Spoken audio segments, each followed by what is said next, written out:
हरे कृष्णा। आज के इस वीडियो में हम आपको बताएंगे कि कैसे करें फाल्गुन मास की विजया एकादशी 2025 व्रत का पारण। क्या होगा विजया एकादशी व्रत को खोलने का सही समय और सही तरीका, क्या होगी विजया एकादशी व्रत को खोलने की पूरी पूजा विधि, और एकादशी व्रत को खोलते समय क्या गलतियां आपको भूल से भी नहीं करनी है। तो ये सब जानना चाहते हैं तो वीडियो अंत तक जरूर देखें। विजया एकादशी का व्रत रखकर भगवान श्री हरि विष्णु की पूजा की जाती है। इस एकादशी का व्रत करने से व्यक्ति को आंतरिक यानी उसके शरीर में बसे सभी शत्रुओं जैसे काम, क्रोध, लोभ, मोह आदि और बाहरी जगत के शत्रुओं पर भी विजय प्राप्त हो जाती है। साथ ही भगवान श्री हरि विष्णु की कृपा से धन समृद्धि में वृद्धि होती है और इस जन्म के खत्म होने के बाद ऐसा जीव वैकुंठ लोक को प्राप्त करता है। इस व्रत को करने से भक्तों के सभी पाप नष्ट हो जाते हैं और उन्हें मोक्ष की प्राप्ति होती है। इस एकादशी में भगवान श्री हरि विष्णु की पूजा करने से समस्त देवी देवताओं समेत नाग, किन्नर और पितरों की भी पूजा हो जाती है। पद्म पुराण में इस एकादशी व्रत की महिमा का गुणगान वर्णित है। इस व्रत को करने से जन्म जन्मांतर में किए गए पापों से मुक्ति मिलती है, साथ ही मनोवांछित फलों की भी प्राप्ति होती है। इस एकादशी का व्रत खोलने के लिए एकादशी की तिथि का समाप्त होना आवश्यक है। इस बार विजया एकादशी की तिथि समाप्त होगी 24 फरवरी सोमवार दोपहर 1:44 तक। पर केवल एकादशी की तिथि खत्म होने पर ही एकादशी का व्रत नहीं खोलना चाहिए, क्योंकि नियमों के अनुसार एकादशी के बाद शुरू होने वाले हरिवासर के समय में भी एकादशी का व्रत बिल्कुल नहीं खोलना चाहिए। इस बार विजया एकादशी के बाद शुरू होने वाला हरिवासर का समय समाप्त होगा 24 फरवरी शाम 7 बजे तक। यानी इस समय तक भी आपको अपना विजया एकादशी का व्रत नहीं खोलना है। द्वादशी की तिथि शुरू होने के बाद ही एकादशी का व्रत खोला जाता है। इस बार द्वादशी की तिथि प्रारंभ होगी 24 फरवरी सोमवार को दोपहर 1:44 से और ये द्वादशी की तिथि समाप्त होगी 25 फरवरी मंगलवार को दोपहर 12:47 तक। आइए अब जानते हैं 25 फरवरी को द्वादशी के दिन पड़ने वाले सभी शुभ मुहूर्तों के बारे में, ताकि आप गलत मुहूर्त में अपना विजया एकादशी का व्रत ना खोल लें। 25 फरवरी को द्वादशी के दिन सूर्योदय सुबह 6:55 पर होगा। सूर्यास्त शाम 6:24 पर होगा। ब्रह्म मुहूर्त सुबह 5:18 से सुबह 6:06 तक रहेगा। द्वादशी की प्रातः काल की पूजा का मुहूर्त सुबह 5:35 से सुबह 6:50 तक रहेगा। अभिजीत मुहूर्त दोपहर 12:16 से दोपहर 1:02 तक रहेगा और द्वादशी के दिन राहु काल सुबह 7:30 बजे से लेकर सुबह 9 बजे तक रहने वाला है। आपको इस अशुभ राहु काल में भी अपना विजया एकादशी का व्रत बिल्कुल नहीं खोलना चाहिए, वरना आपको एकादशी व्रत करने का फल प्राप्त नहीं होगा। 25 फरवरी को द्वादशी के दिन विजया एकादशी का व्रत खोलने का सबसे सही और शुभ समय होगा 25 फरवरी 2025 मंगलवार को सुबह 6:56 से सुबह 9:08 के बीच।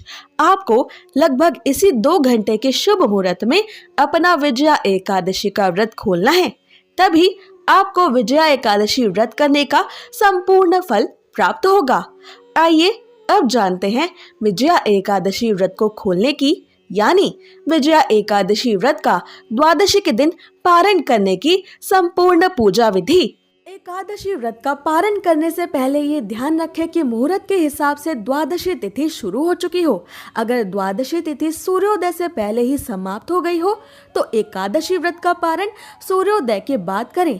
इस बात का खास ख्याल रखें कि द्वादशी तिथि के अंदर ही पारण ना करना पाप करने के समान होता है, इसलिए द्वादशी तिथि के शुभ मुहूर्त के अंतर्गत ही एकादशी व्रत का पारण करें, तभी आपको एकादशी व्रत का पुण्य मिलेगा, अन्यथा आपका एकादशी का व्रत मान्य नहीं होगा। एकादशी व्रत का पारण समय सुबह यानी प्रातः काल का ही होता है। व्रत करने वाले श्रद्धालुओं को मध्याह्न यानी शाम के दौरान व्रत को तोड़ने से बचना चाहिए। अगर किसी कारण से कोई प्रातः काल में पारण नहीं कर पाया है तो उसे फिर मध्याह्न यानी शाम के बाद ही एकादशी के व्रत का पारण करना चाहिए। एकादशी के अगले दिन सुबह जल्दी उठकर पहले स्नान करके तुलसी देवी को जल अर्पित करें, क्योंकि गर्मी के समय में पूरे दिन बिना जल के रहने से तुलसी देवी सूख सकती हैं और एकादशी की 2 तिथियों पर तुलसी देवी को जल नहीं दिया जाता। इसलिए द्वादशी की तिथि पर सबसे पहले तुलसी देवी को जल देना आवश्यक है। फिर तुलसी महारानी को फूल चढ़ाएं और उनकी आरती करें। आरती करके उनकी 7 बार परिक्रमा करें। तुलसी देवी की रोज परिक्रमा करने वाले मनुष्य को कभी भी यमराज के दर्शन नहीं करने पड़ते। और अब विष्णु जी की पूजा के लिए तुलसी देवी के कुछ पत्ते ले लें। अब भगवान विष्णु को स्नान करवा के उनका पीले वस्त्रों से श्रृंगार करें, उनको पीले फूल और तुलसी पत्र चढ़ाएं। फिर भगवान विष्णु की आरती करें और आरती के बाद जाने अनजाने में एकादशी व्रत के दौरान आपसे हुई सभी छोटी बड़ी गलतियों की करुणामयी भगवान श्री हरि विष्णु से क्षमा मांगे। भगवान विष्णु से क्षमा मांगते हुए आपको ये मंत्र बोलना चाहिए। आह्वानम न जानामि विसर्जनम पूजाम चैव न जानामि क्षमस्व परमेश्वर मंत्रहीनम क्रियाहीनम भक्तिहीनम जनार्दन यत् पूजितम मया देव परिपूर्ण तदस्तु में। इस मंत्र को अपनी पूजा खत्म होने के बाद आपको 7 बार बोलना चाहिए। इसके बाद भगवान विष्णु से ये एकादशी व्रत स्वीकार करने की प्रार्थना करें। आइए अब जानते हैं कि क्या खाकर आपको एकादशी का व्रत खोलना चाहिए। द्वादशी के दिन भगवान विष्णु जी को घर पर सात्विक तरीके से बनाए गए पकवानों का ही भोग लगाएं। ये पकवान मीठे या नमकीन दोनों हो सकते हैं। यदि आप द्वादशी के दिन मीठे चावलों का भोग भगवान श्री हरि विष्णु को लगा सके तो ये और भी अधिक शुभ होगा, क्योंकि द्वादशी के दिन पीले या मीठे चावल खाना बेहद शुभ माना जाता है। एकादशी के व्रत में चावल खाने पर रोक होती है, इसलिए द्वादशी व्रत को खोलते समय चावल खाकर ही व्रत खोलने का नियम है। मान्यता है कि एकादशी के दिन चावल खाने से शरीर छोड़ने के बाद वो मनुष्य रेंगने वाले जीवों के रूप में जन्म लेता है, लेकिन द्वादशी को चावल खाकर एकादशी व्रत को खोलने वाला मनुष्य मोक्ष को प्राप्त करता है। आपको एकादशी व्रत का पारण करने के लिए पकाए जा रहे भोजन में गाय के शुद्ध देसी घी का प्रयोग जरूर करना चाहिए। ये सेहत के लिए भी अच्छा होता है और इसमें शुद्धता भी होती है। आंवले के पेड़ पर भगवान श्री हरि विष्णु का वास होता है, इस कारण आंवले का भी एकादशी के व्रत में विशेष महत्व माना गया है। इसलिए एकादशी व्रत का पारण करने के दौरान आप आंवला भी खा सकते हैं। आंवला खाकर एकादशी व्रत खोलना भी बहुत शुभ होगा। इससे आपको अखंड सौभाग्य, निरोगी स्वस्थ शरीर और संतान सुख की प्राप्ति होती है।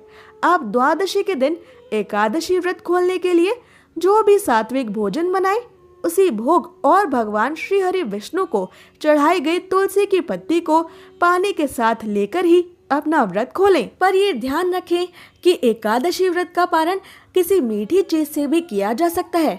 व्रत के पारण के लिए आप भगवान श्री हरि विष्णु को भोग में मिठाई और मौसमी फल भी दे सकते हैं। पारण के भोजन में सेम की सब्जी खाने का भी विशेष महत्व माना जाता है। विशेष तौर पर एकादशी के व्रत में सेम को कफ और पित्त का नाशक माना गया है। ऐसे में एकादशी व्रत का पारण करते समय सेम को एक अच्छे भोज्य पदार्थ के रूप में देखा और माना जाता है। पारण के दौरान आप सूखे मेवे जैसे कि बादाम, पिस्ता, अखरोट और किशमिश भी खा सकते हैं। इसके अलावा दूध और दूध से बनी मिठाइयाँ या चीजें भी एकादशी के व्रत के पारण में खाई जा सकती हैं। ऐसी ही और जरूरी जानकारियों और व्रत कथाओं के लिए हमारे चैनल को अवश्य सब्सक्राइब कर लें।